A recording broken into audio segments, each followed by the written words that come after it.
Okay, welcome again to the second to the last lecture natin dito sa um, Analytical Chemistry 1. No? So in this week, we will discuss about electrodes and potentiometry. So ito ay chapter 15 sa ating book na Quantitative Chemical Analysis by Daniel Harris, 9th edition. Okay, previous na mga diniscuss natin, we'll learn yung about sa cell potentials, tsaka redox titrations, di ba? Tsaka reactions. So, dito naman, dadaanan lang ulit natin siya. And then, we will pass through this lang. And hindi ko siya i-include sa inyong final exam. Parang i-run through lang natin itong lesson na to. Okay? So, yung learning goals natin, tsaka roadmap is presented in this. So, first, we will separate two roles that often na-confuse ng mga students pagdating dito sa lesson na to. First, yung reference electrode, tsaka yung indicator electrode. So, yung difference yung dalawa. Next is we will look into glass electrodes and ion selective electrodes. And then third, we will apply yung Nernst equation para ma-convert yung voltage into pH or concentration ng ion. Then, we will use yung potentiometry in terms of sa titration or application sa titrations. So, yun. So, part 1, we begin with physical electrodes. So, kung paano to ginagamit sa potentiometric measurements. So, yung measured voltage, hindi siya absolute property ng isang electrode. So, ang kinukuha natin dito is yung difference between two half cells. No? Kung naaalala nyo. So, meron tayong redox, di ba? So, meron tayong reduction half part, tapos oxidation half part. So, yung difference yung dalawa. So, that means every practical potentiometric measurements nire-require nyo yung stable na reference electrode at saka responsive na indicator electrode. So, dito natin siya i-discuss, no? I-identify natin yung mga yan. So, we will also look into different kinds nitong mga ganitong electrodes. Okay? So, reference electrode is a fixed point in a potentiometric measurement. So, we do not want it to respond to the analyte because if both electrodes change at the same time, the measured voltage would be difficult to interpret, no? Kung para sila nagbabago. So, dapat magkaiba silang response. So, a good reference electrode maintains a constant and reproducible potential, no? So, it also should provide electrical contact with the sample solution. And kailangan stable siya over time. Okay? Chemically stable over time. So, in practice, yung reference electrode natin, meron siyang well-defined internal half cell and salt bridge or yung porous junction na tinatawag. Yung porous junction, ito yung nagpapapasok ng ions, no? Na may charge between nung ating internal solution tsaka sample. So, itong junction na to is necessary dun sa system. It also introduces one of the important limitations ng potentiometry, which is yung junction potential. May discuss natin yun. So, we will return to that shortly din kasi ito muna tayo sa definition. So, for now, remember nyo lang yung basic rule, no? Yung reference electrode is supposed to be stable part lang siya ng ating overall system.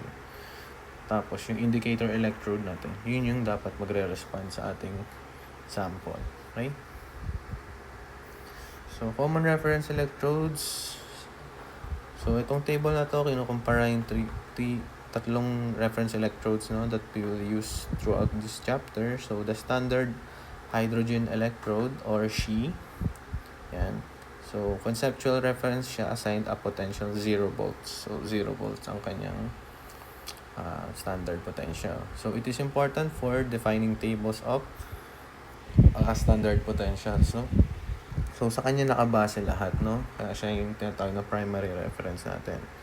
But, it is inconvenient for everyday measurements. Ito si She, no? Because it requires hydrogen gas and controlled hydrogen ion activity, no? So, medyo mahirap siyang i-sustain, no? Kaya yung mga measurements coming from other types of electrodes, sa kanya lang naka-reference, no? Hindi siya yung ginagamit for measurement talaga.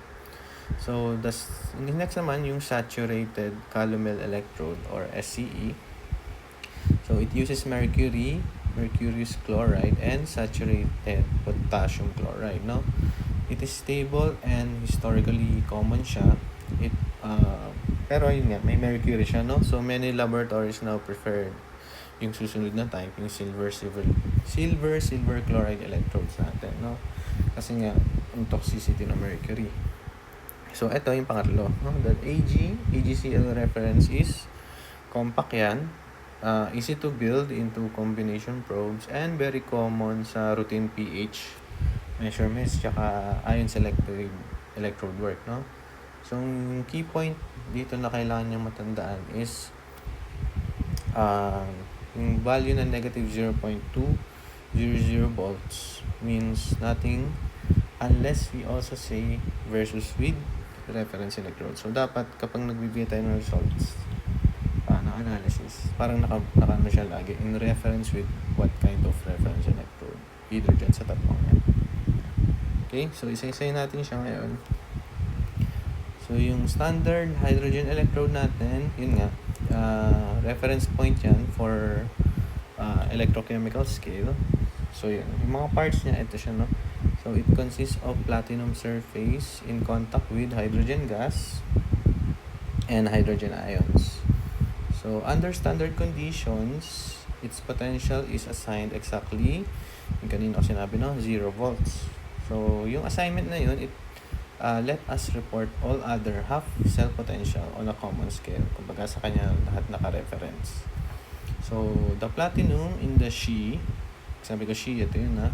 So, it does not supply hydrogen, no? Platinum daw. So, it provides lang an electron conducting surface where the hydrogen half reaction can occur.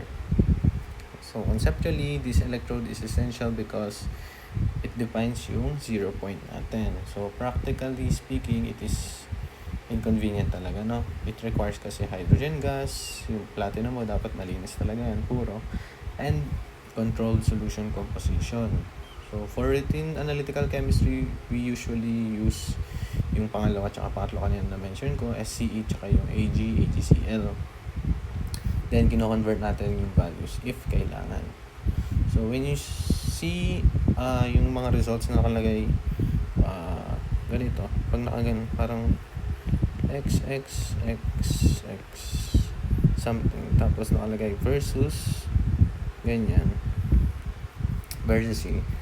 So, isipin nyo lang na ito yung most fundamental reference scale, no? So, when you see naman yung kunwari nakaganon, ganyan, tapos versus SCE or yung ganito AgCl. So, pag ganyan naman, isipin nyo na yun yung practical laboratory scale, no? That can be converted back to She, no? So, yan lang yan. So, yung saturated calomel electrode naman uses mercury nga in contact with mercurius chloride, Hg2Cl2. And isa pa, saturated potassium chloride solution sa system. So, yung chloride activity is fixed, no, by the KCl environment because dahil nga fix yung composition na yun, yung half cell potential niya, reproducible siya, no? So, historically, yung SCE daw is a workhorse reference electrode during that time, no? Kasi nga stable siya, convenient siya, and it appears frequently doon sa mga lumang analytical chemistry examples, no? However, because yun nga, toxicity ng mercury yung concern, yung mga modern laboratories ngayon, syempre, piniprefer na yung alternatives, no? So, dito sa reference natin, marami pa tayong makikita na SCE sa mga example. Kasi nga, yun yung cleanest way, no? Cleanest way in terms of calculation to demonstrate yung reference scale, no, calculation. So, for problem solving, remember nyo lang na yung SCE potential is approximately 0.241 volts relative to the standard hydrogen electrode at 25 degrees Celsius. So, ito yung standard potential niya, no? So, itong offset na to, ito yung gagamitin natin pag kino-convert natin yung mga potential na ma-compute natin from this system to the SCE scale. Okay? So, punta natin sa pangatlong example natin. So, sa silver chloride electrode naman, another common ulit dyan, reference electrode dyan. So, it consists of silver in contact with solid silver chloride and a chloride containing internal solution, no? So, katulad ng calomel natin or yung SCE natin. So, yung potential niya nagdedepende sa activity ng chloride, no? So, fixed internal chloride concentration then magka-create siya ng stable reference potential katulad ng sa SCE. Yung mercury naman magka-create ng stable reference potential. Same with dito, no? So, in routine naman and analytical labs, yung AgCl references natin is very common talaga yung ginagamit. Kasi nga compact siya, simple, mas madaling gamitin, no? Sa combination electrodes. Minsan pinagko-combine yun sa ibang electrode. So, yung pH electrode na ginagamit natin sa laboratory, kung mapansin nyo, merong isang probe doon na gawa sa ganitong isang probe dun is a reference electrode na gawa sa ganitong type, no?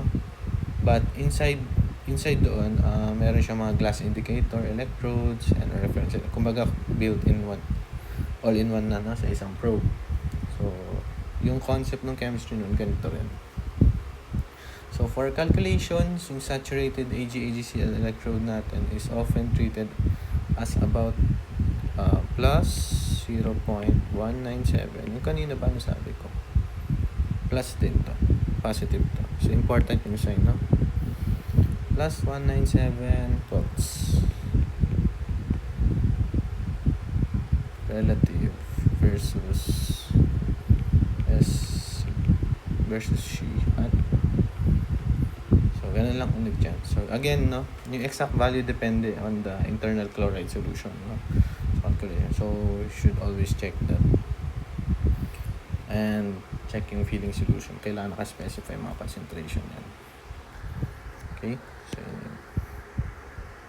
So kanina nabanggit ko yung junction potential. So, yung junction potential naman, it forms at an interface between two electrolyte solution with different composition. So, yung ions do not all move at the same speed, no? Iba-iba yan. So, if one ion diffuses faster than the other, so magkakaroon tayo ng charge separation, pero temporary lang yun dun sa boundary. Yung charge separation na yun nagpo-produce na small potential, no? Small potential difference. Yun yung tinatawag na junction potential. So, ito yung isa sa mga reason kung bakit powerful yung potentiometry pero hindi siya perfect, no?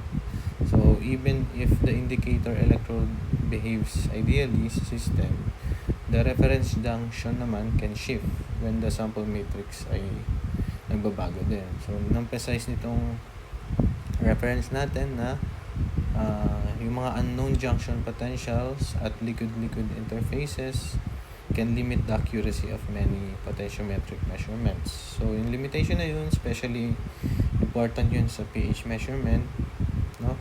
So, a pH electrode calibrated in standard buffer solutions may be placed into a sample whose ionic composition is very different. So, yung difference na yun can change yung tinatawag natin junction potential.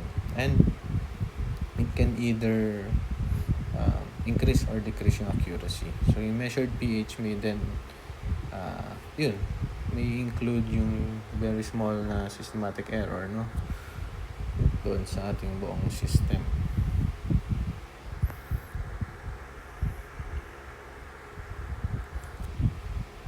So, now we turn naman after ng reference electrode, dito naman tayo sa indicator electrodes, no?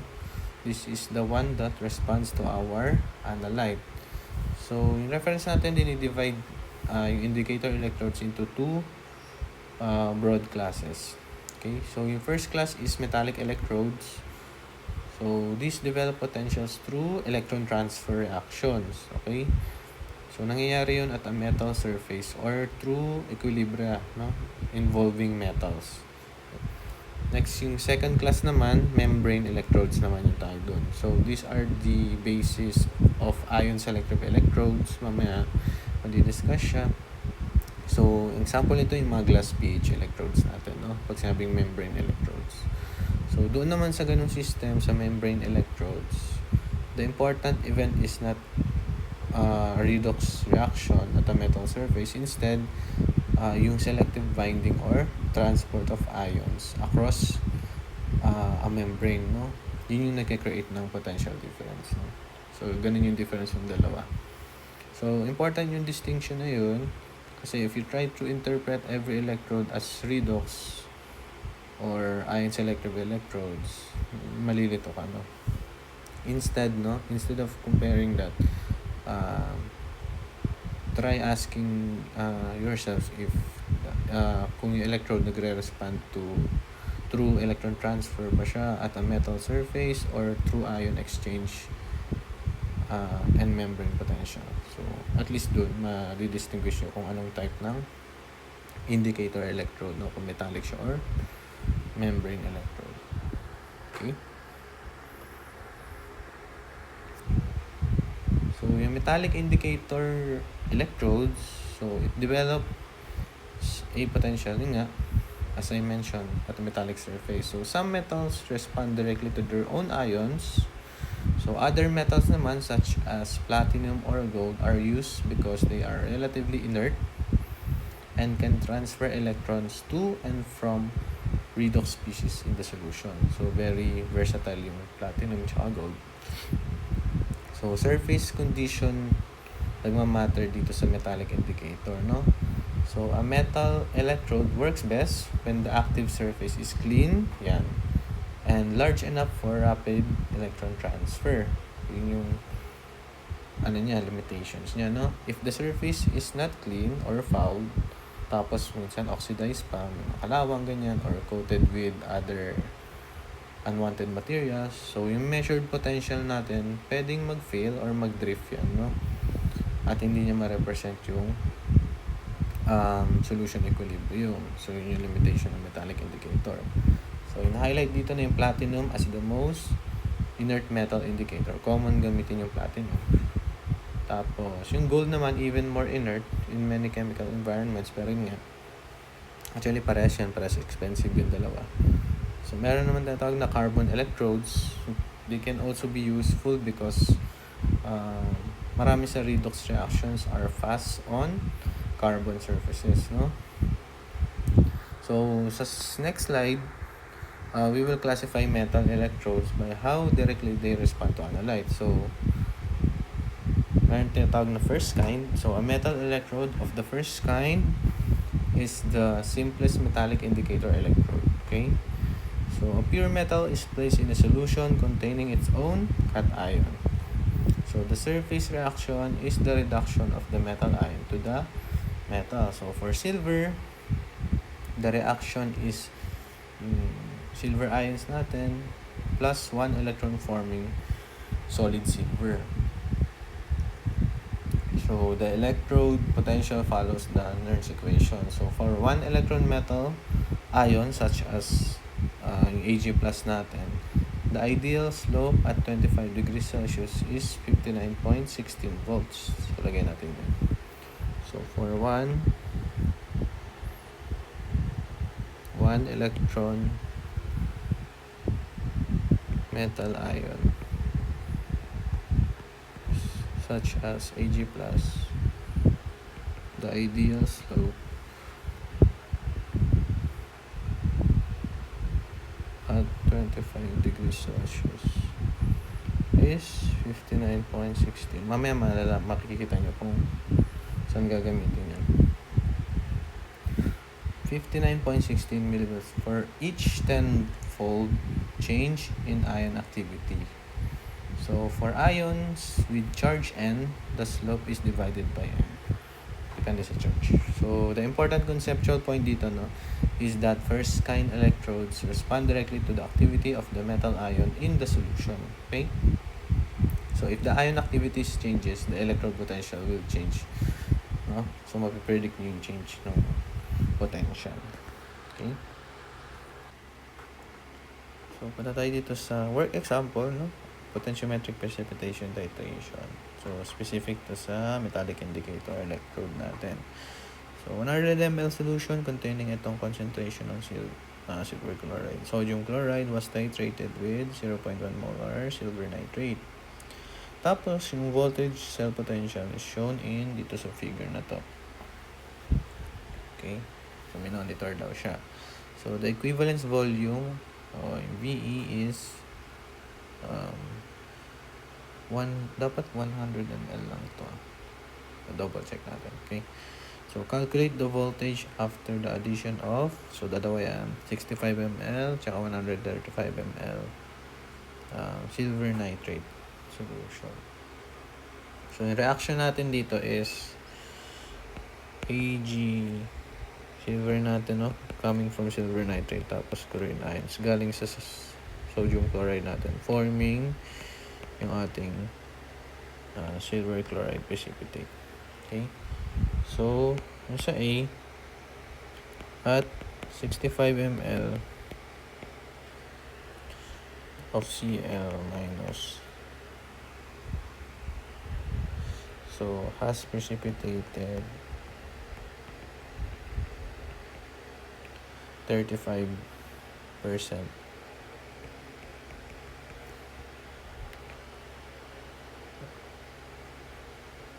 remains in solution. Okay? So, paano natin makuha yung concentration ng ating chlorine ions dyan? So, that is yung ating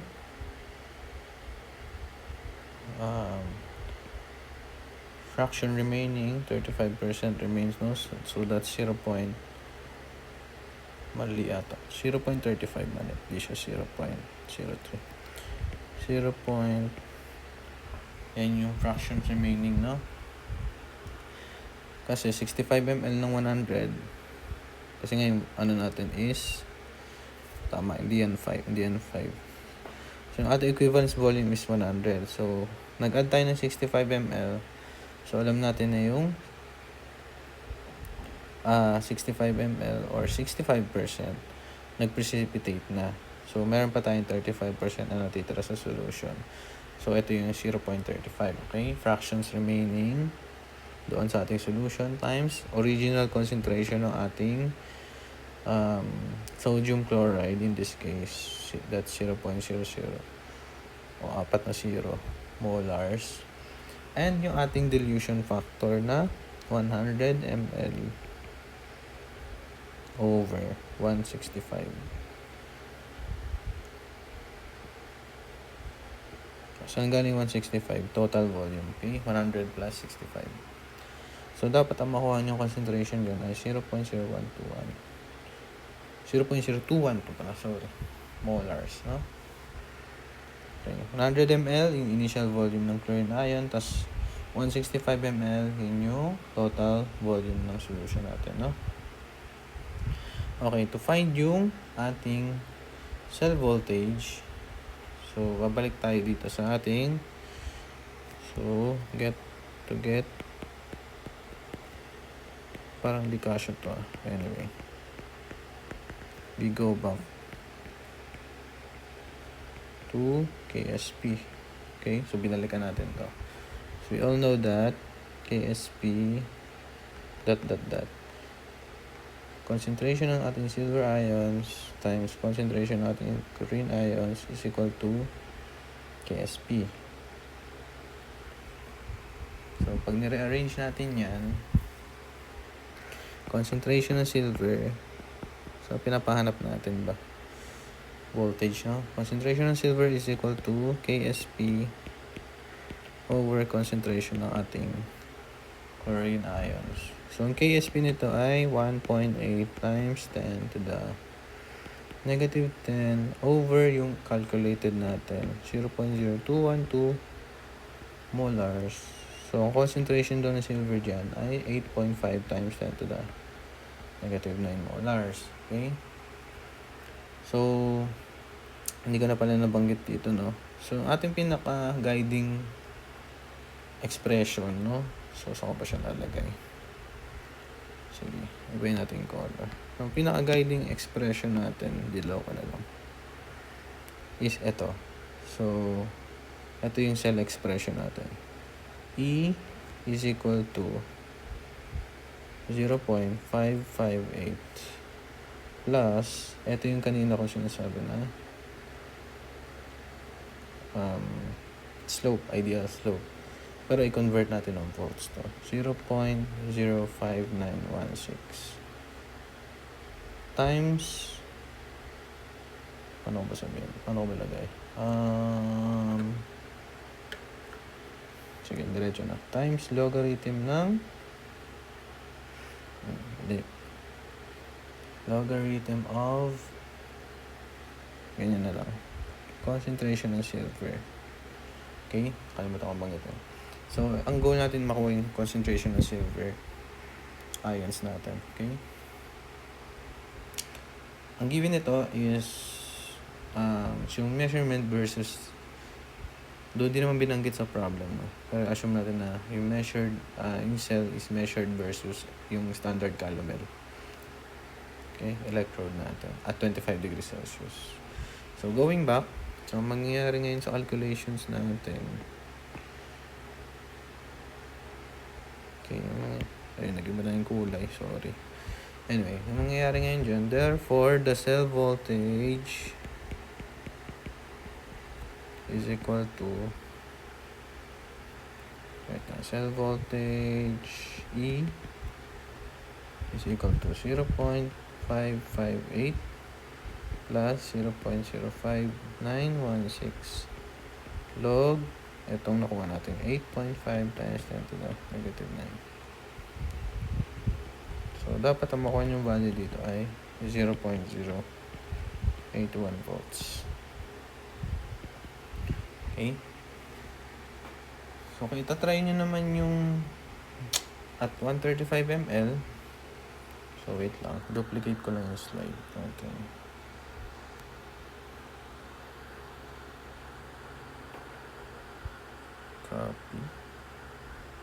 Copy. Paste.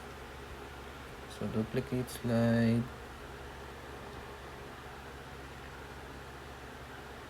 Okay.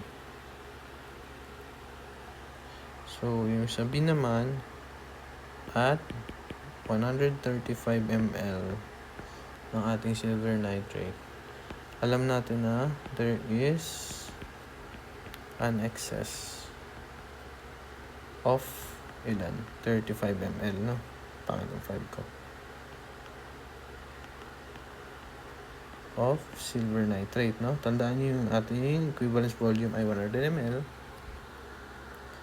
So, pag kinonvert natin yun into moles, no? So, that's equivalent to 3.5 millimoles pala. Kasi mag-ml tayo. Silver ions, no? In a total volume of 100 plus 135, 235 ml. So, therefore,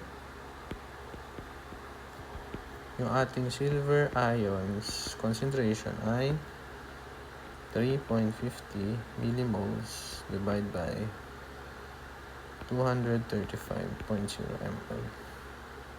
So, magkakaroon tayong moles per liters or yung molarity. Data makuha natin dyan ay okay. So, yung cell voltage, apply lang ulit natin yung formula. E is equal to 0.558 plus 0.05916 log itong ating concentration. Dapat na makuha nyo dyan ay 0.450 volts. Okay. So, ganyan lang siya. Ganyan i-apply yung Nernst equation. Okay? Okay. So, yung metal electrode naman of second kind, kung ano na may first kind, yung second kind, it responds to an ion that forms as sparingly soluble salt with the metal or precipitate. Mag-form siya ng precipitate with the metal. So, classic example nito is silver covered with silver chloride. So, in contact with chloride ions. So, the electrode still involves silver chemistry, but the potential depends on the chloride activity na. Because chloride controls the silver ion activity through the solubility product of silver chloride. Okay? So, this is why yung second kind electrode can respond naman sa ating anion. So, it is not because yung chloride is directly reduced at the electrode surface. Instead, yung chloride nagbabago or binabago niya yung equilibrium concentration ng ating silver ions. And yung silver electrode, yung magre-respond doon sa pagbabago na yun. So, itong indirect logic, common yan sa anakin. Also, yung electrode responds to one species directly, no? And we can use that sa equilibrium relationship nila para i-connect yun, para ma-relate natin siya sa analyte natin. Okay? So, pinapakita nung dito yung kanyang potential as indicator, no? With respect to the silver chloride. So, yung third kind naman, metal electrode of the third kind. So, mas indirect to na measurement because it responds to a species through a chain of equilibria such as precipitation or complex formation. So, parang sa EDTA, parang ganun, sa EDTA titration na. So, these electrodes are more specialized, but the concept is useful because it shows how potentiometry can be coupled to chemical equilibria. So, nag-overlap na yung mga lesson na natutunan natin. No? Suppose natin na analyte ion cannot be sensed directly, no, by putting the electrode doon sa ating sample. So, if that ion participates in a well-behaved equilibrium that controls the activity of a species the electrode can sense, so kung ion natin mag-behave dun sa ganung environment, kung saan makakapag-react yung ating electrode or yun nga, masisense ng ating electrode. So, yung electrode potential can become useful sa atin, no? So, for us, yung main goal is to recognize yung hierarchy nito. First kind is direct metal-metal ion. So, second kind naman, it responds to an ion through a precipitate. Tapos yung third naman is nakadepende sa another chemical equilibrium, no? Para ma-reach yung target analyte natin. So, yun lang yung lesson dito sa first, second, third kind. So, ito naman, inert metallic electrodes. So, different siya sa first kind, no?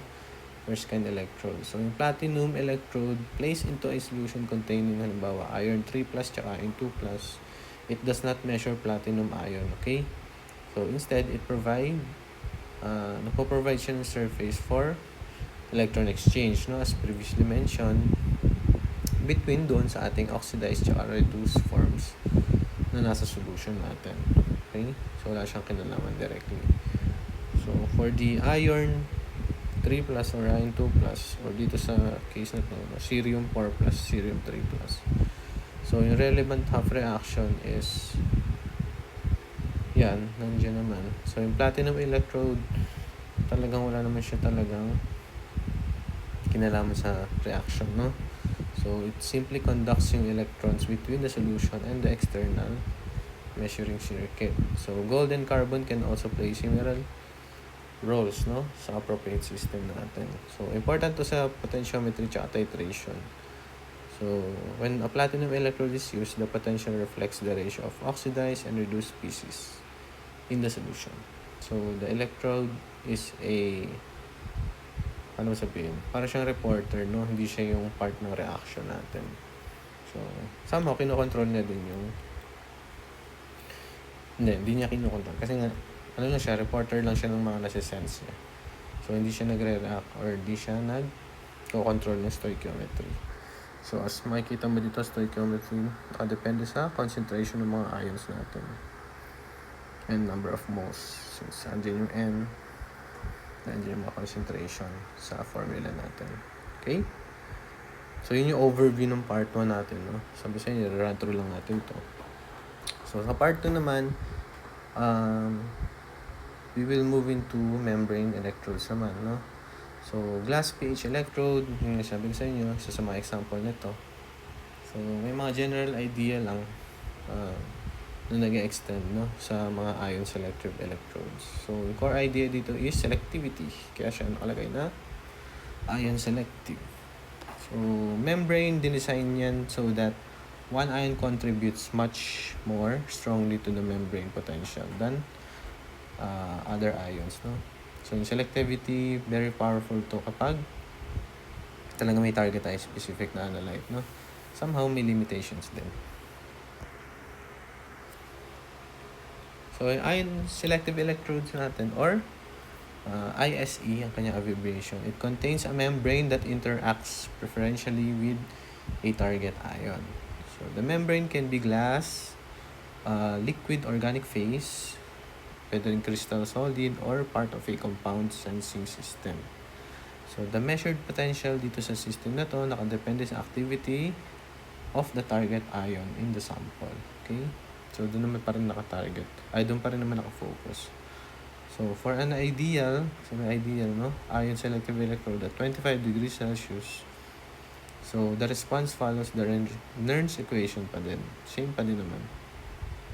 So, for a cation of charge N, the potential changes by approximately, yung kaninang factor natin, 0.05916 divided by the number of moles, no? Yung expression na nakita nyo na ganito.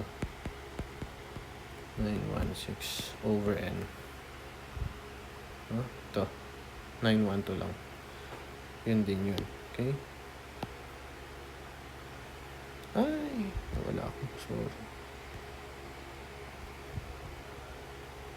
Okay? So, yun yung expression na yun. So, for each yan, so, approximately 0.05916 divided by N volts for each factor of 10 change in activity. No? For an anion, the sign of the slope is reverse. So, yung selective, yung word na selective, no, important siya, no? Pero hindi siya absolute. So, sometimes, yung ibang ions, pwede siya mag-interfere, no? Kapag gusto nila mag-react na lahat sa ating membrane. And, kailangan calibration gagawin, no? Tsaka, i-consider yung selectivity coefficient na tinatawag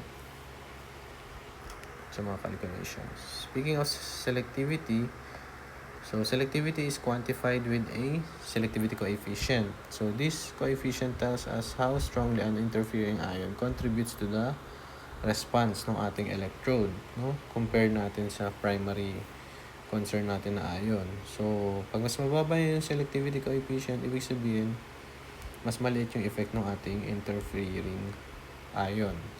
So, kapag mas mataas yung coefficient, ibig sabihin, malaki yung contribution ng ating interference, no? So, pangit yung magiging result kapag ganun. So, yung reference natin presents also the response of these kinds of electrode as a Nernst-like expression that includes the primary ion activity plus contributions from interfering ions. Later on, pakita ko sa inyo. So, yung equation na yun reminds na yung electrode response to the chemical environment of the membrane. Doon siya nagre-respond sa chemical environment of the membrane. And not to a perfectly isolated species ng analyte. So, sa real examples natin, yung matrix, halo-halo yan na ion, no? Hindi lang yung nag-iisa. So, even if the target ion is present, no, sa mababang concentration, a high concentration of interference or interfering ion natin, pwedeng mabago niya yung measurements natin, no? So, yun yung kailangan i-watch out. So, yung glass pH electrode naman is a type of membrane electrode, no, designed to respond to what? Hydrogen activity, no? Hydrogen ion activity. So, the pH sensitive part makikita nyo dun sa example, meron siyang glass membrane. Yan yun. No? Sensitive part yan. Because it is 18 glass bulb or cone, sometimes cone. Pero majority, as bulb yan, bilog. At the bottom of the electrode. So, ito yung part na yun. Okay, hindi pa siya kita.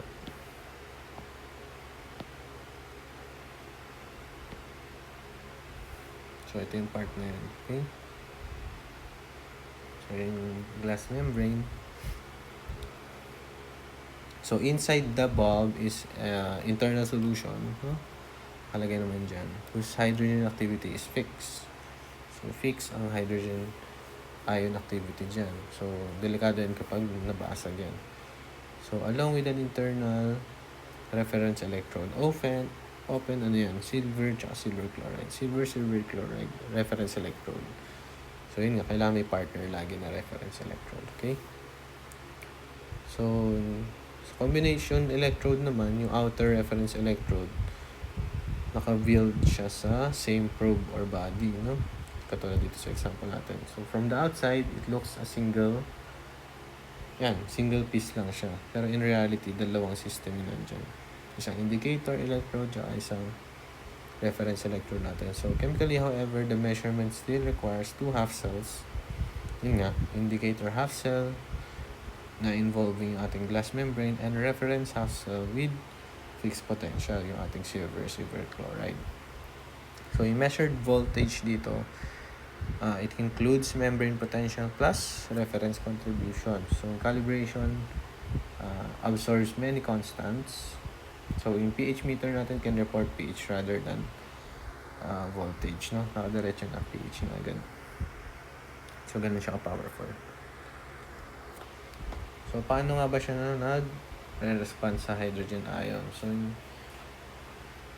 pH response of glass comes from the hydrated surface layers of the glass. So, may hydration na nagaganap dun sa surface ng glass membrane natin. So, silicate glass contains negatively charged oxygen sites that can bind cations. So, may ganung factor, no? Yung property ng ating membrane talaga. So, when the electrode is hydrated, thin gel layers nagpo-form ng thin gel layers, no, on the inner and outer glass surface. Then, hydrogen ions in the solution can exchange with alkyl ion associated doon sa site na yun, no, kung saan nag-form yung gel layers na yun. So, internal side naman ng ating membrane is in contact with a solution, no, with a fixed acidity. So, external side may contact sa ating sample. Then, if the hydrogen ion activity outside pag nagbago din yung hydrogen activity sa labas, then, yung ion exchange equilibrium, magbabago din siya dun sa ating surface ng gel layer, no? Yung outer gel layer natin. So, yung pagbabago na yun sa ating solution, tsaka dun sa outer gel layer, yun yung mag-create ng potential difference across doon sa ating glass membrane. So, crucial point yun sa electrode response, no, to activity and not lang sa concentration mag-isa. So, activity includes the effect of ionic strength and non-ideal solution behavior, no? Sa many dilute solutions, concentration is powerful or useful for approximation, no? But the electrode itself is responding to sa thermodynamics na nangyayari.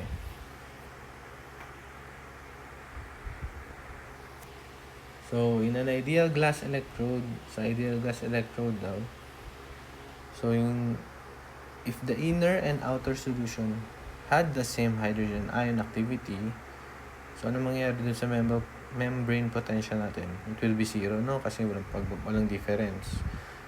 So, that's in the ideal glass electrode. Pero sa totoong glass electrode, the two surfaces are not perfectly identical, no? So, yung inner tsaka outer hydrated layers natin, pwede siyang mag-differ slightly sa composition, sa strain na nangyayari sa kanya kapag palaging ginagamit, sa tagal, yung ibang part, inaba na pala throughout the time, or contamination, no?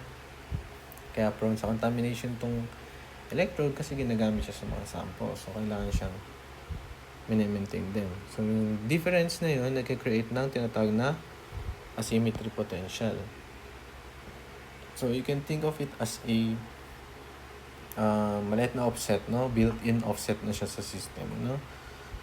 So, good news naman is that calibration with standard buffer na-absorb itong offset na maliit na to, no? Maliit na offset na to doon sa electrode intercept.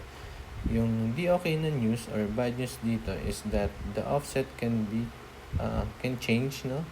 Through time, tsaka yung overall condition ng ating electrode, and syempre hydration din.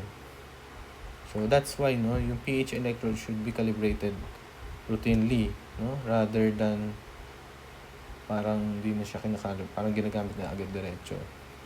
So dapat mayroon siyang maintenance program or quality assurance program bago gamitin, no? So dapat yung calibration part siya ng routine analysis nyo, no?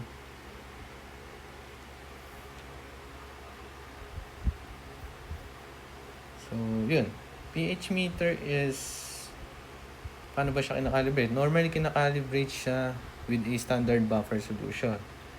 So a 2-point calibration establishes both the intercept and the slope over a range of pH. Okay? So a 3-point calibration naman can improve reliability over wider range or reveal non-linearity. Kung sa inyo, damihan nyo din yung point siguro at up to 5 ganun.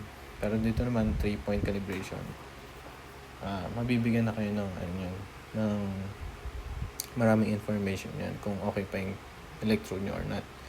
So, choose buffers that bracket the sample pH whenever possible, no? So, i-calibrate nyo siya dapat doon sa expected pH ng ating sample, no? For example, you expect a sample near pH 5, pH 4, and pH 7 buffers.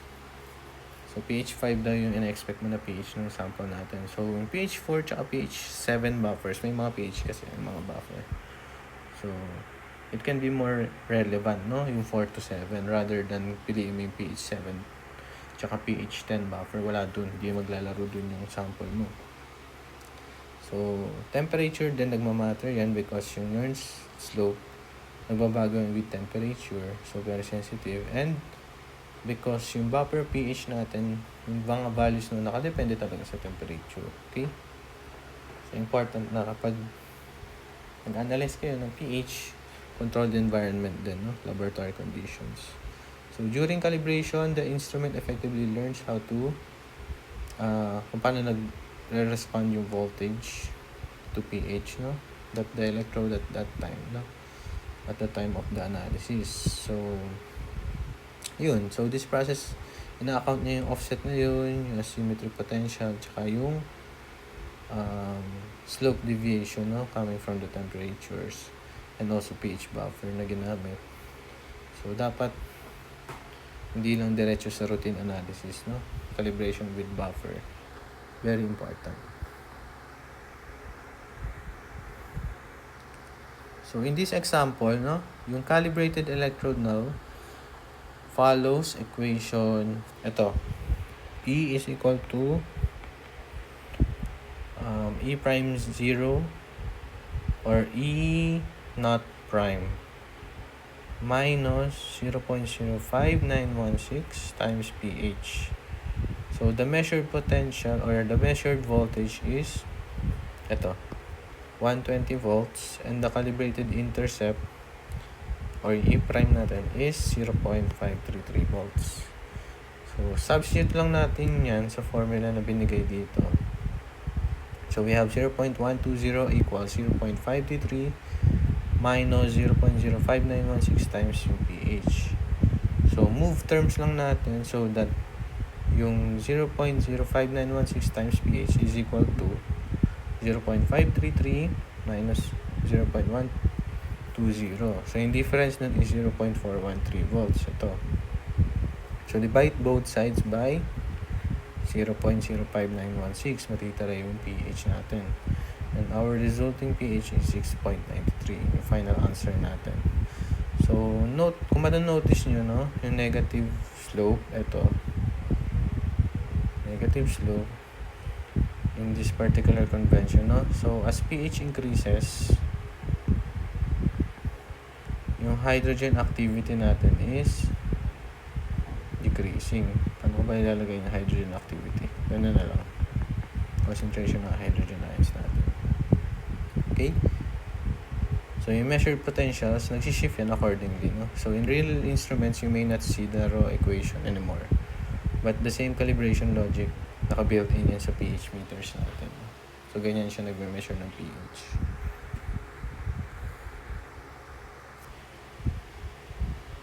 So, yun yung reference din natin. It gives us a practical list of pH measurement errors. Konti lang nilista ko dito. First limitation, yung standards. Minsan, tapos yung pH measurement cannot be more accurate than the buffers na ginagamit natin sa fog calibrate. Next, yung junction potential. Pwede niyong can change, no, when the sample composition differs from the buffer na ginamit natin pang calibrate. So, ito, matrix-dependent error yung junction potential changes na yan. Meron din na tawag na reference junction. It can also drift, no? Lalo na in combination electrodes, yung ating silver chloride or metallic silver. It can precipitate in the porous plug, no, ng ating pH meter or ng ating gamit na potentiometer under some conditions. So, changing binabago niya yung junction potential din, no? Can also affect that. So, electrode response time also matters, no, pagdating sa pagpili ng system. So, a well-buffered solution may equilibrate ng mabilisan. Pero yung poorly buffered solution natin or a solution near titration equivalent, pwedeng mag-require ng longer analysis. So, finally, no, glass must be kept hydrated to respond properly. Kailangan ma-maintain yung hydration doon sa ating membrane. Okay? Kaya kung mapapansin nyo sa mga setup, yung pH meter, talagang may nakakabit na agad na solution doon. No? Kailangan kasi hydrated yung pH meter natin. So, kapag dry na yung electrode kailangan matagal din yung isok, no? So, important yun talaga. Lalo na pag gumamit kayo ng pH meter. Okay? Tandaan yun. Kasi makaka-apekto talaga siya sa results. Okay. So, two named pH electrode errors. Etong sodium error tsaka acid error. Very important to. It occurs when hydrogen ion activity is very low and sodium ion concentration is high. No? Baligtad. So, the meter interprets the extra response as more hydrogen ion than is actually present doon sa ating sample.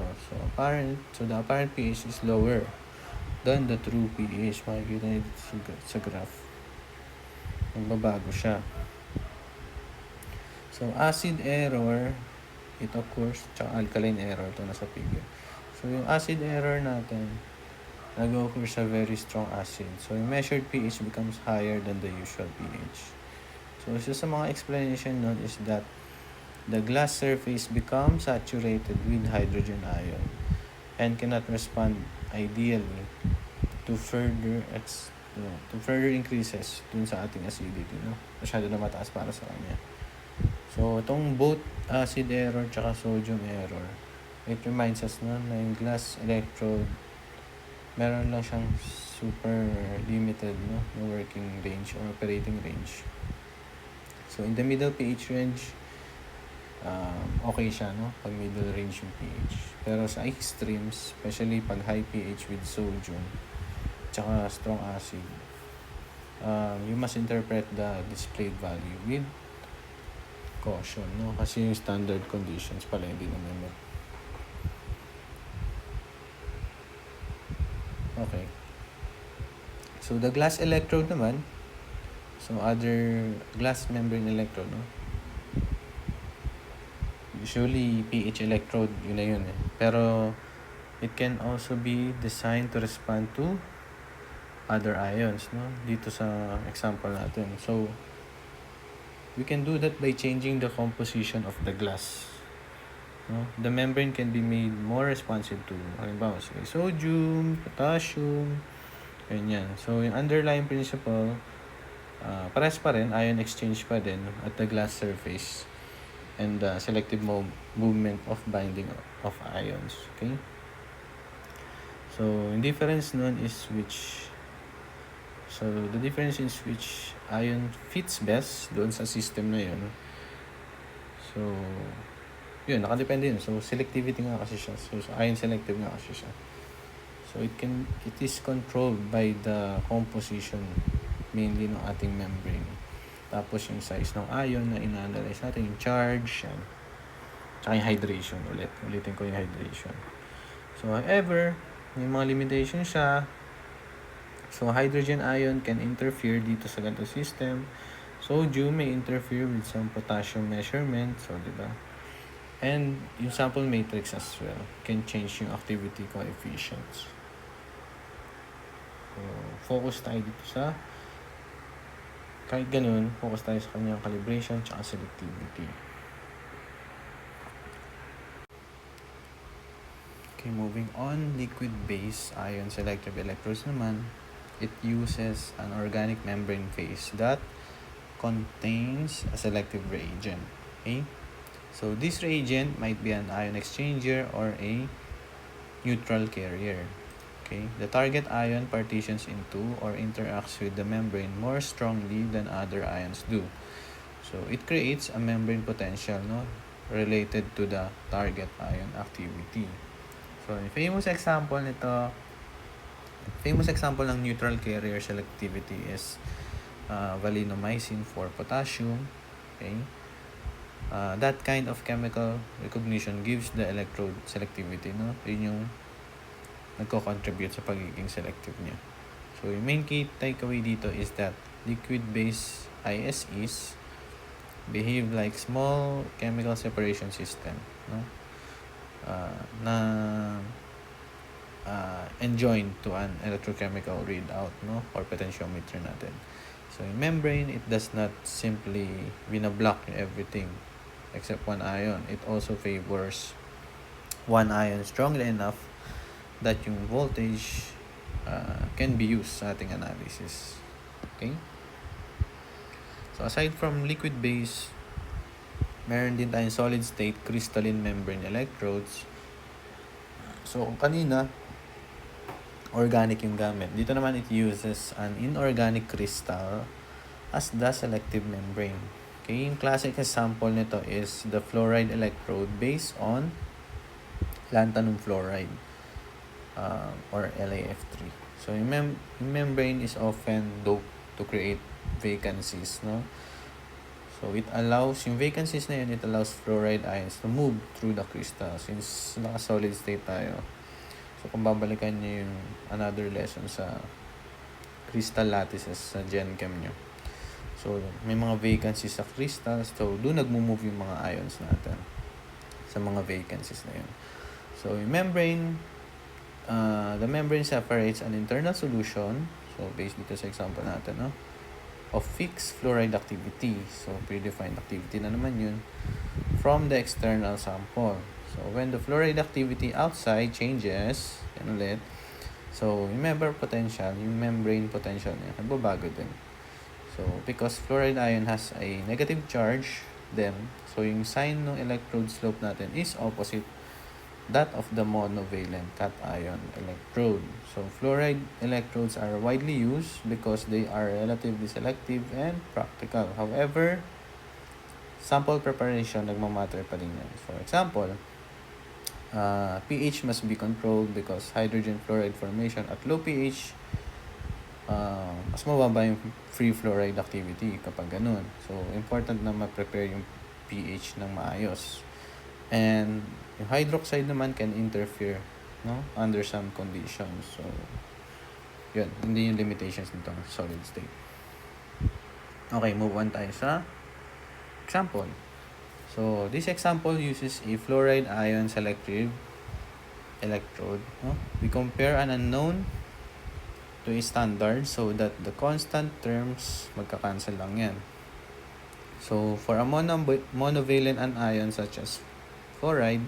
So, yung ideal slope is ito, negative 0.05916 volts per decade at 25 degrees Celsius. So, the standard concentration is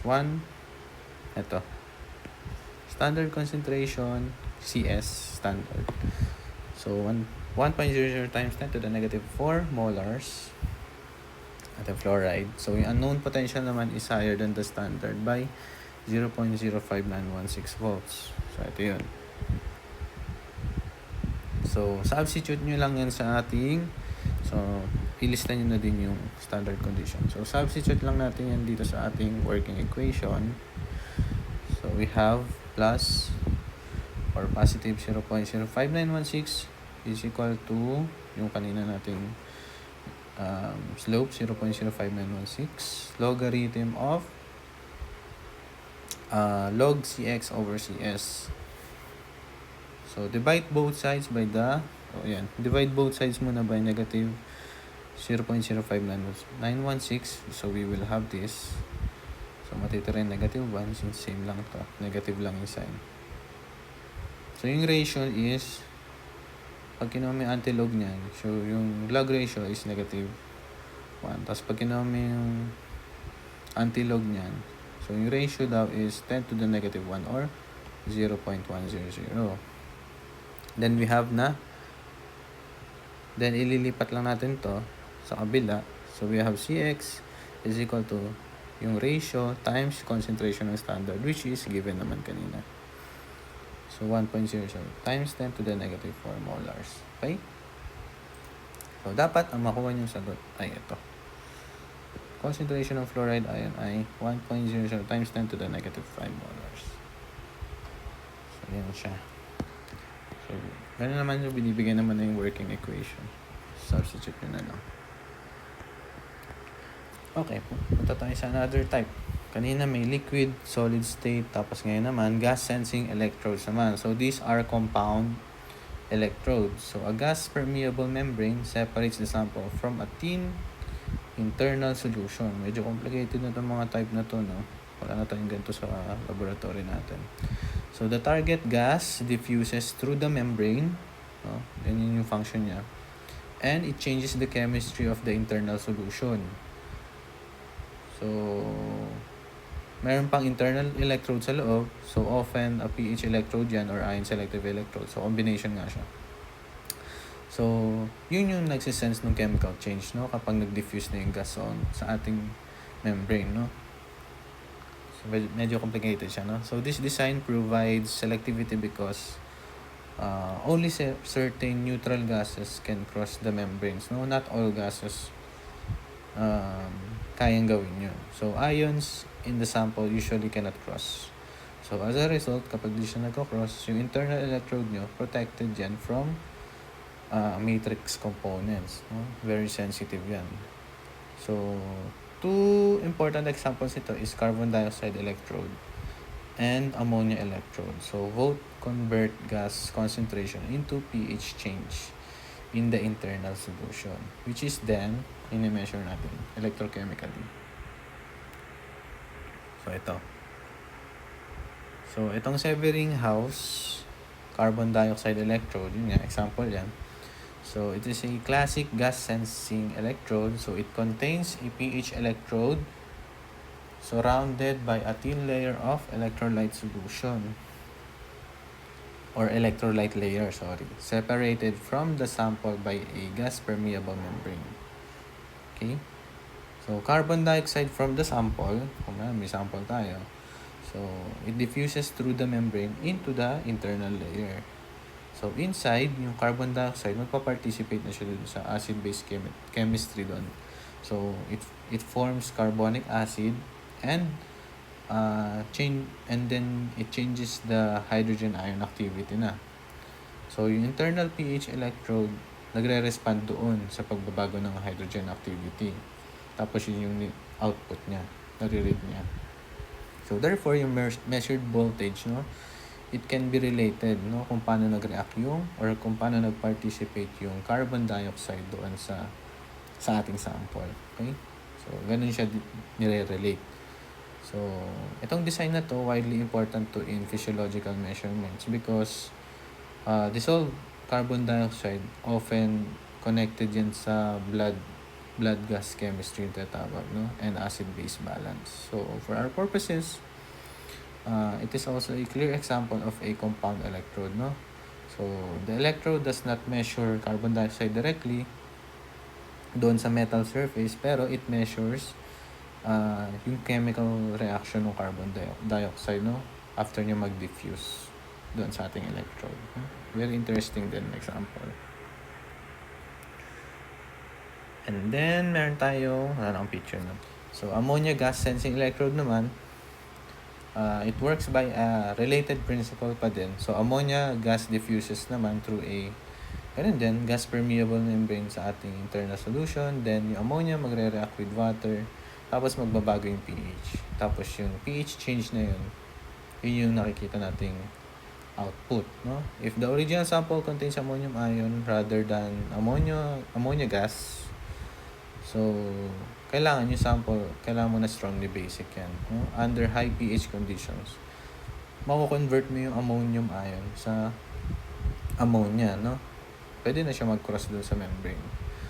So, kapag gamit yung ganitong ammonia gas sensing electrode, kailangan yung ating conditions ay ma-prepare mo na. So, in this case, high pH condition. So, very important tong ammonia gas sensing electrode sa nitrogen analysis, no? And other environmental tsaka biochemical measurements.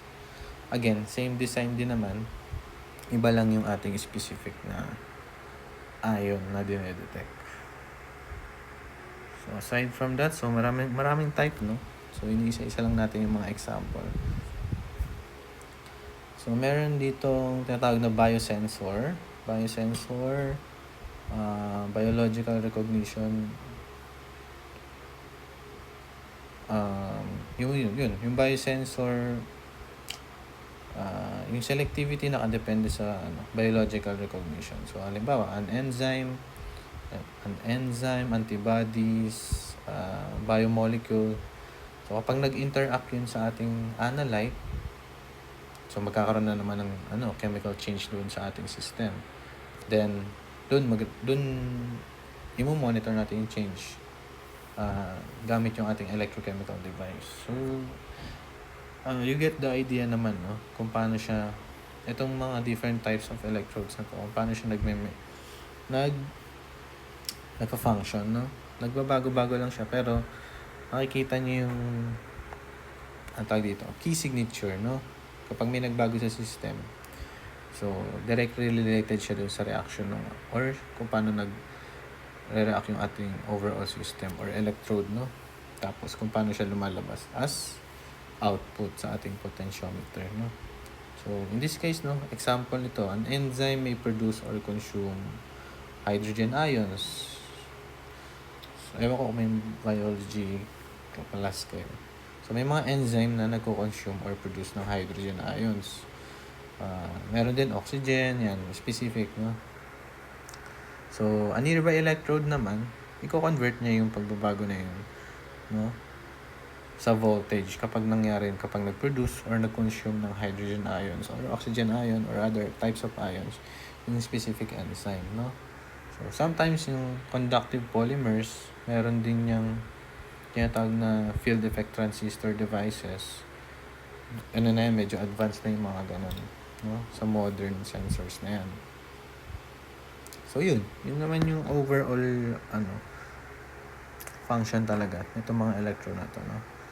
Nagkakaiba-iba lang, depende sa purpose. So, example nito, ito. Yan. So, itong Clark oxygen electrode, technically, sa advanced analytical chem na to. Kasi, na siya, under na ng amperometry. Wait lang. Ito siya. I-highlight ko lang. Ito, amperometric. So, under amperometry na to, medyo advanced na to. So, pinapakita ko lang siya as example. So, technically, yun nga, amperometric sensor siya rather than purely potentiometric, no? But, just to show you, no, it is useful because yung construction nito, tingnan niyo yung niya, illustration niya. Meron pa rin siyang membrane sensing, membrane-based sensing. So, yung basics ng potentiometry nandito pa din, no? So, oxygen diffuses through a membrane to an electrode where it is reduced, no? Nare-reduce yung oxygen. Then, yung resulting current na yun, proportional siya sa concentration ng oxygen under that controlled environment or condition. So, typically, yung cathode reaction, a typical cathode reaction is oxygen plus protons plus electrons forming water. Diba? Then, the silver-silver chloride anode supplies the complementary reaction naman. So, yung membrane, nililimit niya yung transport ng oxygen. And it also helps separate the electrode chemistry from the overall sample matrix. So, itong electrode na to widely used to sa biology tsaka medicine, no? That involves dissolved oxygen, tsaka respiratory measurements, more on medical application. So, ang ina-highlight ko lang dito is kung paano kinonstruct yung electrode, no? Very, pa din, bumabalik pa din sa basics ng potentiometry. Ano pa bang next natin? Okay. So, more on analysis na tayo. So, dito sa part 3, last part, we will shift na from electrode design to kung paano siya ginagamit analytically. Though may mga certain calculations tayo kanina, more on analytical yun. Ito naman application, no? So, once we have a stable reference electrode, meron tayong responsive indicator electrode. So, how do we turn, no, yung voltage into chemical information, no? Ano sasabihin sa atin chemically? So, meron tayong tinatawag na direct potentiometry. So, it means placing the electrode system into the sample directly. So, syempre pagkalagay, iaalaw mo muna mag-equilibrium yung equilibrate. Tapos, using the measured voltage dun sa automatic naman na kasi yan, to estimate yung analyte activity or concentration, no? So, nare-record mo na yan. So, yung voltage is interpreted with anong equation ulit? Nernst type equation, no? Or more commonly, yung calibration curve. So, same pa din siya sa ibang type ng titrations natin, no? Pero dito sa potentiometric measurement, nakadepende tayo lagi sa voltage, no, na nilalabas ng ating device. So, ito, very fast to, tsaka non-destructive. So, pH meter, alam ko na yun, kanina pa natin siya diniscuss. So, fluoride, nitride, potassium, sodium, and other ion selective electrodes can be used directly when the sample matrix is uniform or nakokontrol nyo yung matrix ng ating sample, no? Direct measurement lang. So, limitation ng direct potentiometry, nakadepende yan talaga sa inyong calibration curve, okay? So, dapat maganda yung pagkakagawa nyo. Sample prep nyo, standard prep nyo, tapos calibration curve nyo, no? Kung paano nyo kinonstruct. So, ayun.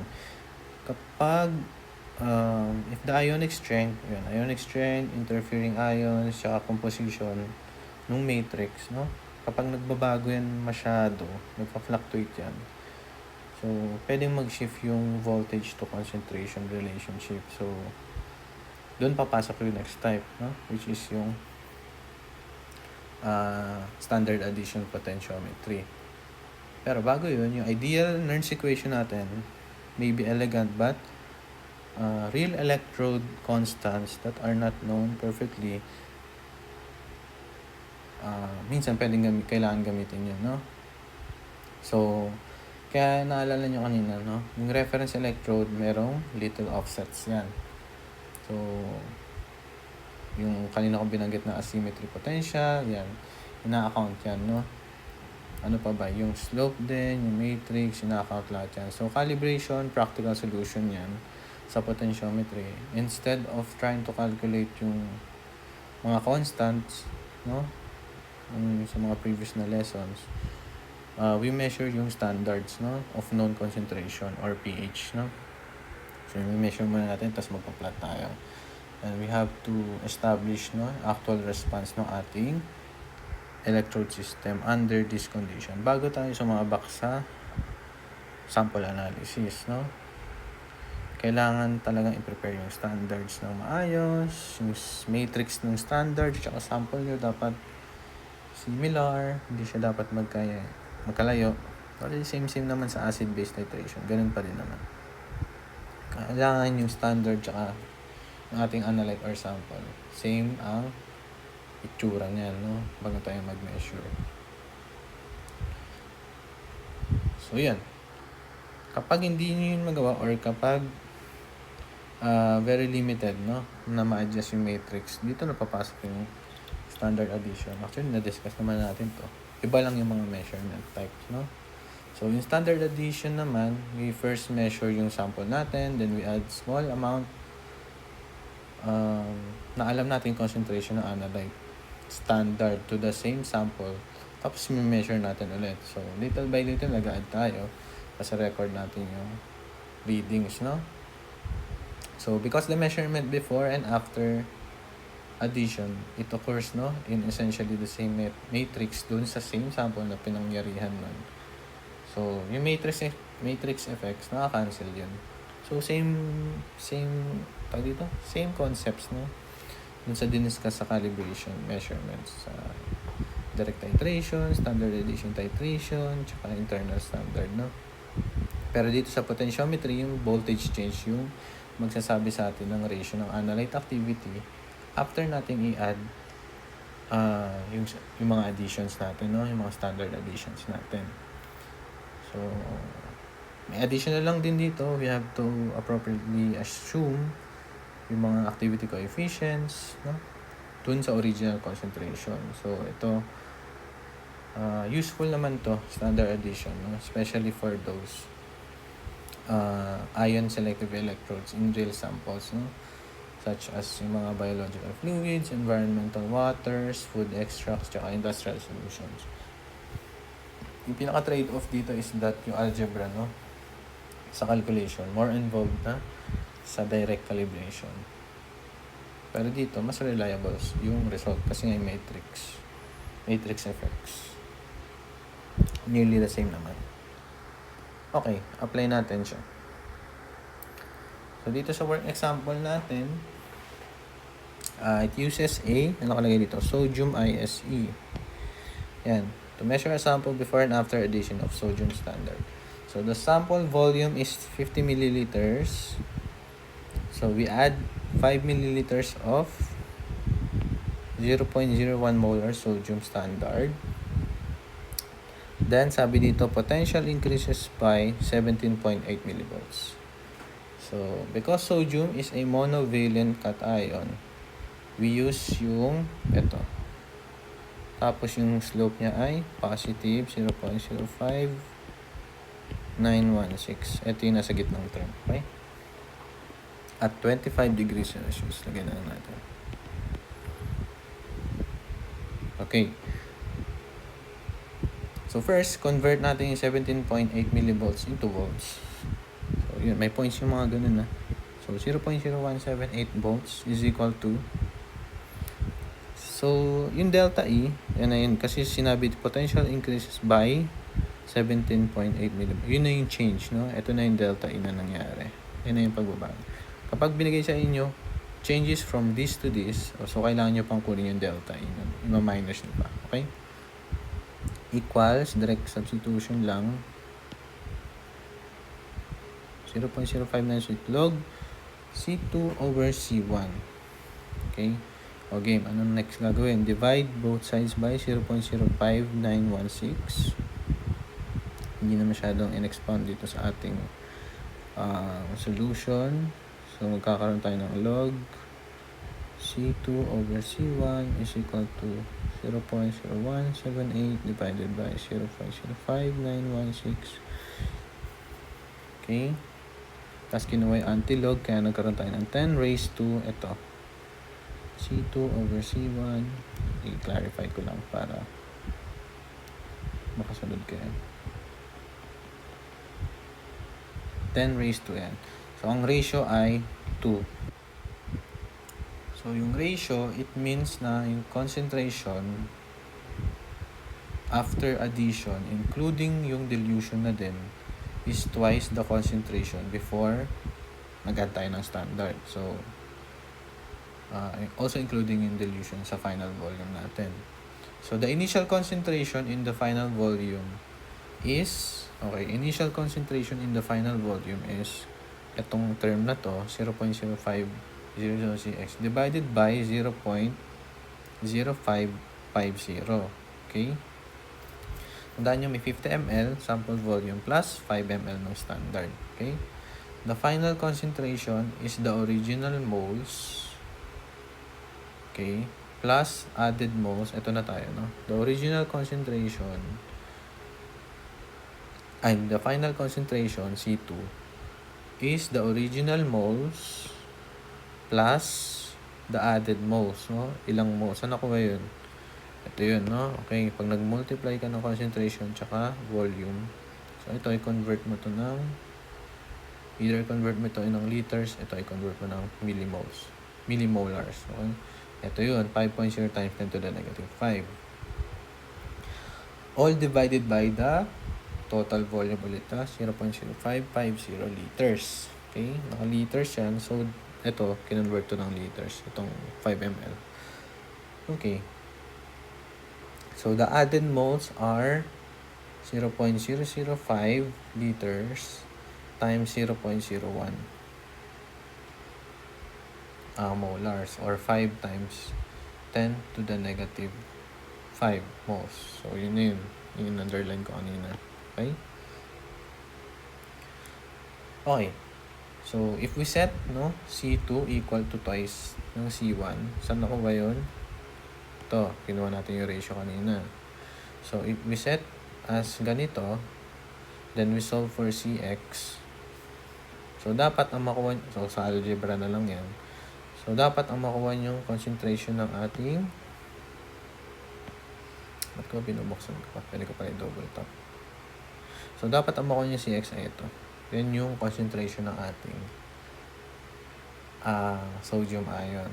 So, if expound lang natin yan, ang mangyayari dito ay 0.0500Cx plus, medyo mahaba to kasi 2 terms yung nasa loob.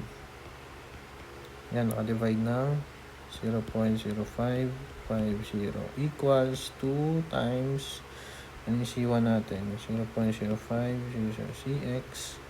Medyo mahaba to. Kaya na yung mag-solve nito. 1 year old. So, yan. Expound nyo to, divide all. Basta i-isolate nyo yung Cx dyan. Dapat ang makuha nyo 1 times 10 to the negative 3 molars. So, yun ang final answer dito. Okay?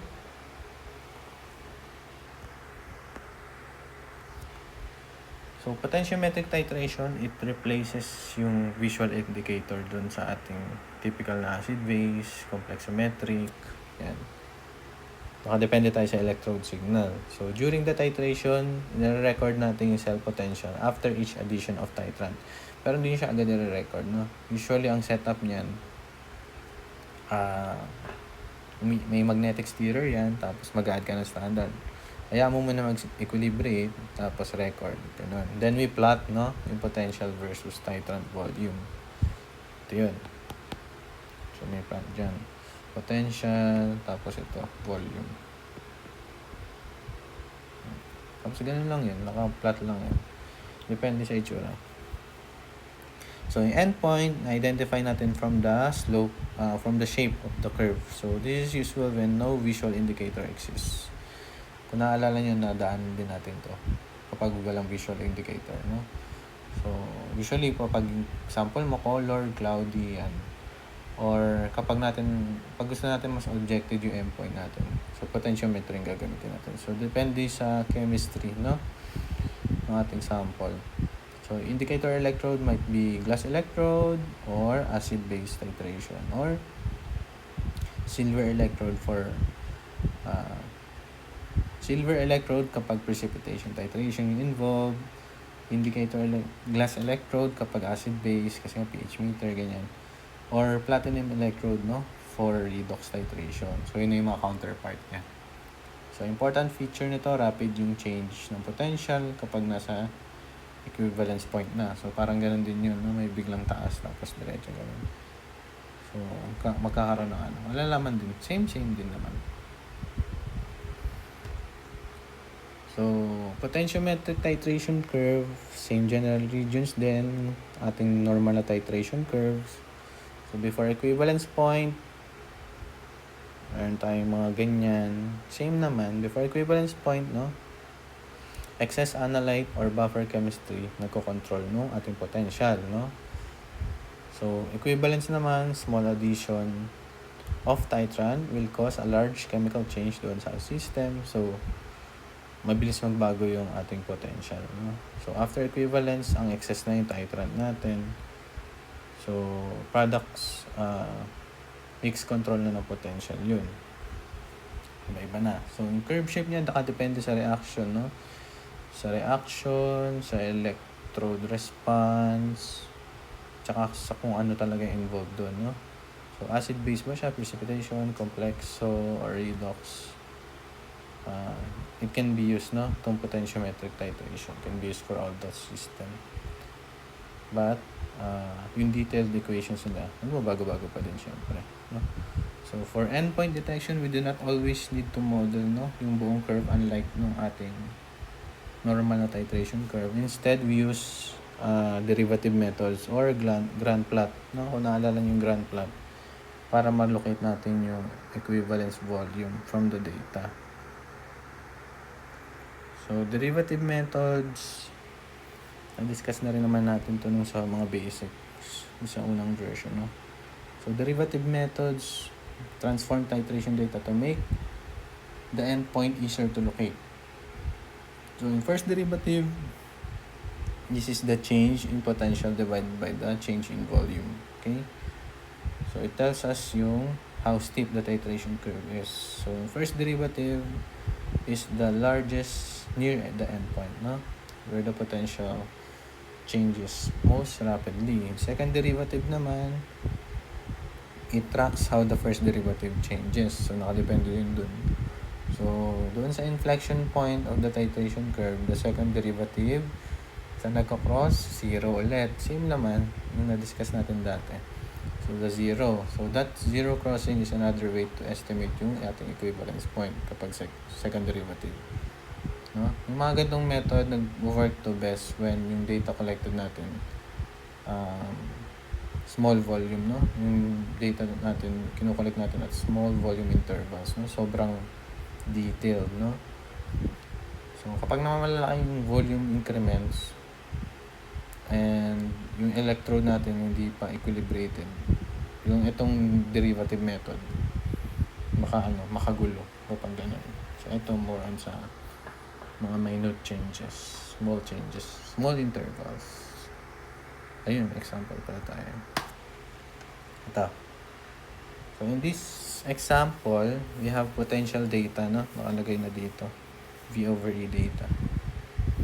So, around the steep part of the titration curve. Hindi na siya yung buong curve, no? So, pag pinlat mo yan, kunwari, ano ba, yan siya. Dito ang volume.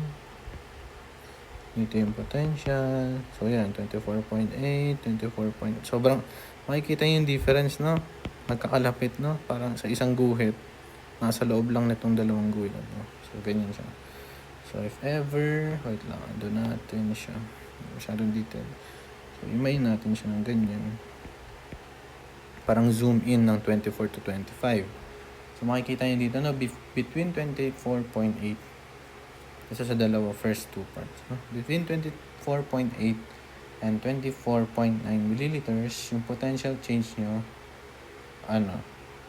nagbago siya from 180 millivolts to 210. So, yung first derivative niya, 30 millivolts divided by 0.1. Kasi yun lang yung difference, no? Doon sa nangyari na yun. So, ang laki. Parang sa maliit na change, sa maliit na volume addition, ang laki nung difference. Around 300 millivolts per milliliter, no? Tandaan niya, 30 millivolts per 0.1. Kapag kinonvert niyo ng milliliter yan, around 300 millivolts. So, halimbawa, next naman, between 24.9, ayan, to 25, so another 0.1 increment na naman yan. Yung derivative is, kung i-compute natin, around 500 millivolts yan per milliliter. Tapos ito naman susunod, 500 din yan. Ito, lagay ko lang dito is 300 millivolt per ml, yung difference. So ito, tsaka ito, around 500. Yung last, I think, pag kinumpit nyan, around 300 din. So, yun yung, sobrang light ng change sa volume, pero medyo malaki yung difference sa potential. Okay? So, yung largest first derivative occurs around 25 ml. So, yung first derivative estimate of the endpoint is about 25 ml, no? So, kung titingnan natin yung second derivative nun, so, the first derivative rises, then, magle-level, so from 300 puntang 500, tapos babalik ng 300. Yun yung first derivative, no? So, yung second derivative naman changes from, ito na pala yun, sinasabi ko. So, yung second derivative naman, nag-change from positive, no? From positive to 0, so magko-cross na to 0, and then to negative near the same volume, no? So, para siya may ganun, no? Or baliktad ako. Basta baliktad ako. Check nyo na lang yung dating figure natin. So, yung pag-cross ng 0, no? Yung 0 crossing, no? Kung pagdaan sa 0, it confirms, no, an equivalence point of approximately 25 milliliters. So, in real life data, no, yung value nito may not be symmetric. So, we may interpolate, no, between the nearest positive and negative second derivative values. Ito pala yung first derivative pala, ganyan yung itsura. Second derivative, I think ganyan siya. So, magko-cross nga sa 0. Parang ganyan, something like that. Or, something like this. Kung naalala ko. So, inaalala ko lang siya based sa memory ko. So, na-discuss ko sa inyo. First derivative, ganyan itsura. Second derivative, I think something like this. Tapos, andito yung 0. Magko-cross siya. Something like that. Okay? So, yung grand plot naman, alternative endpoint method yan. It uses data before the equivalence point naman. So, we can note the important practical problem, no, with derivative methods. So, data right malapit sa endpoint natin are often less accurate, no? So, buffering, minimal yung buffering, yung electrode response, mabagal. Tapos, may mga small errors na may malaking effect. Small error siya pero malaking effect. So, pag gumamit kayo ng grand plot, it can avoid those things, no? Paano nyo ginagawa? Ita-transform nyo yung pre-endpoint data into linear, no? Para maging linear form. Yung naalala nyo yung grand plot, yung itsura niya is pag ganun, di ba? So, if the assumptions are reasonable, yung x-intercept of the line gives the equivalence volume, no? For an acid-base titration, so gamit dyan is pH electrode. So, one common grand expression uses titrant volume multiplied by 10 to the negative of the pH, no?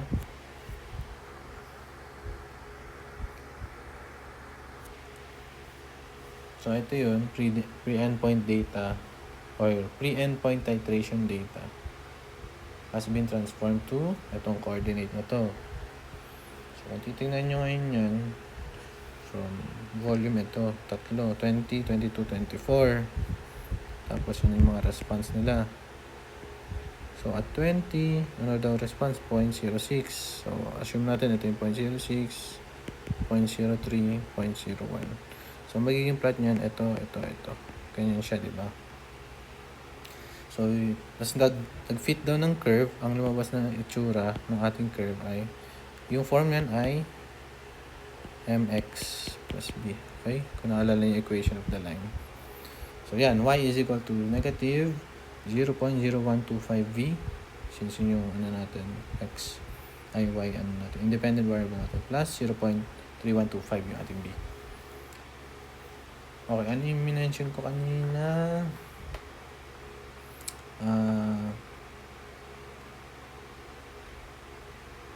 Ano ba yun? Wait lang. Yung x-intercept, ano daw yun? Yung mag-estimate ng ating equivalence volume, no? So, yun yung pinapahanap dito. So, okay. Paano natin siya ngayon i-compute? Gamit itong fitted linear fit natin equation or equation of the line natin. So, ang gagawin natin, set natin yung y to 0, no? So, pagka-set natin ng y to 0, madali lang siya. Lipat nyo lang to sa kabilang side, magiging ganito na siya. Tapos divide both sides by 0.0125. So, the volume is, yun, 25 ml. So, at 25 ml daw, so ito ay 22, ito ay 24. So, kung saan mag-cross, siguro yan. At 25, yun yung endpoint, no? At 25 ml. Volume, equilibrium volume. Equivalence volume pala, sorry. So, sa real-life experiment, you would generate yung transform data from pH values, no? Or potential values. Tapos, kayong gagawa ng equation of the line. Kailangan kayo kumuha ng slope, tsaka y-intercept, no? Tapos yan, computing nyo lang. So, ang important naman dyan is makuha nyo ito equation. Gamit itong plotting. Yung mga na-plot na data. Okay? So, ando ko ito. Takpan ko. Yun. So, we are about to end na din. So, at this point, no, we can compare yung main analytical choices natin. No? Sobrang dami natin information na natutunan ngayon, types na electrodes, saan siya ina-apply. So, ulitin lang natin ulit. So, direct potentiometry is fast and convenient when, sample matrix is controlled and reliable yung calibration natin. So, kapag di na nangyari, standard addition is better when the sample matrix is complex and difficult to reproduce sa ating standards, no? Kapag limited yung mga standards na hawak natin, ganyan. So, doon papasok sa standard addition.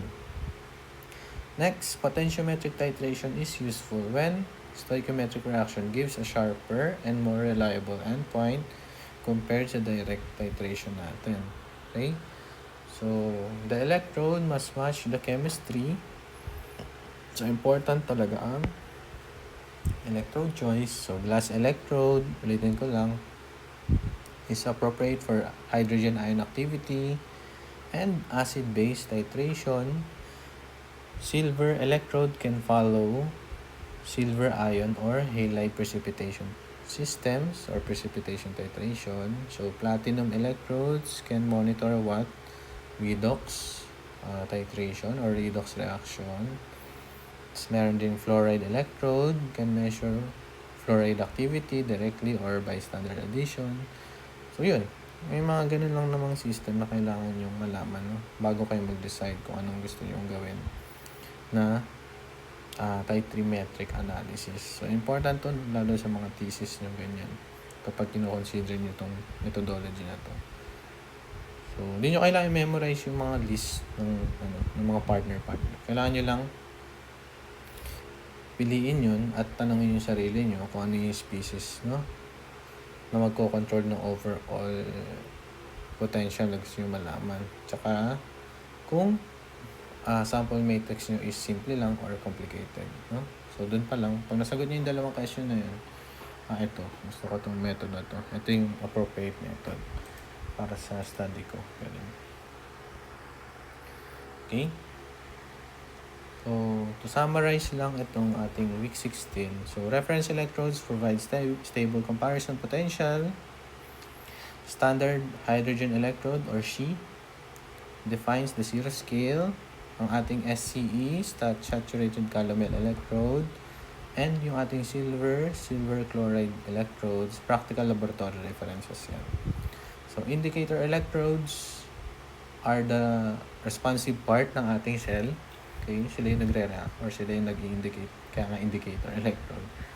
So, metallic indicator electrodes can respond directly, indirectly, or inertly, no, to redox couples. Meron tayong, ano pa? Ion selective electrodes uses, anong tawag? Membranes. Yan. Kung meron kayong membrane, ion selective electrode yan. So, it preferentially interact with one ion. Okay? So, meron tayo glass pH electrode. Banggit ko na kanina.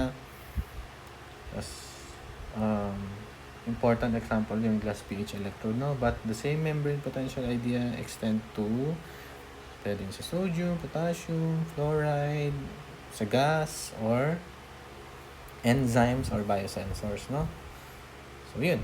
So, potentiometric methods may include direct measurement, calibration curve, standard addition. Same concepts, no, ng ating mga previous na na-discuss na titrimetric methods. Parang culmination na to ng lahat ng titrimetric methods. Dinagdagan lang ng outside measurement, which is yung mga sa voltage, no, sa potential.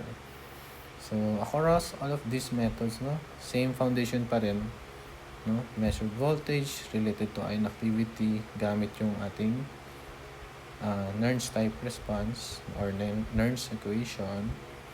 Pero yung real measurements, no, kailangan alam pa rin natin yung calibration, sources of error, ganun pa din pagdating sa practical side ng Anachrem.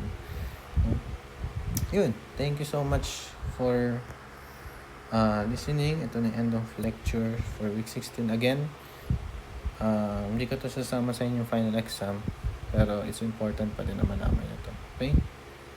So, yun, thank you so much. Bye-bye.